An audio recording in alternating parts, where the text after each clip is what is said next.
I have some deep-seated insecurities which I can probably never be rid of. My family almost went bankrupt when I was entering my teens, and our financial hardship lasted many years. Those years left an indelible mark on my psyche.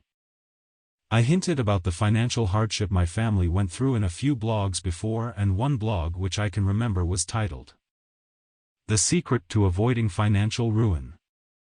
My family learned firsthand that banks were fair-weather friends, and I developed a strong aversion to debt. Even now, I try to avoid borrowing money for any reason. Sleeping in the living room of a HDB flat for some years as a teenager was a humbling experience. It was darn awkward too, oftentimes. I learned early on in life how finances could go wrong so badly and so quickly, and how not having enough money in life was a terrible thing, how being indebted was much, much worse. Living with the constant threat of losing whatever we had left was very stressful, but my parents tried to give us as normal a life as they could.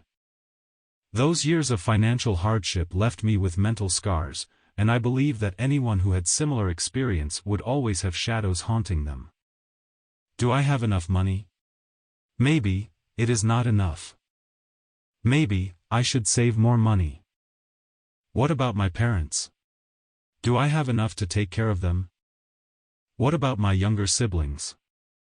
These were some questions always on my mind. So, I tend to overcompensate financially. Even today, I do it. Overcompensate. I tend to save as much money as possible.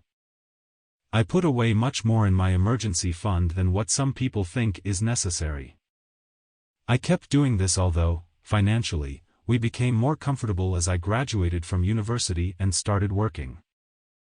I constantly craved growing financial security.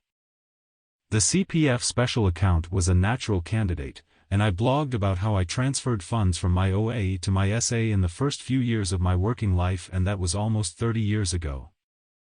With ample savings, I went on to invest excess money in income-generating assets which, eventually, allowed me to retire a millionaire before I was 45 years old. I am the way I am today because those early years in my life made me vow never to grow old and destitute.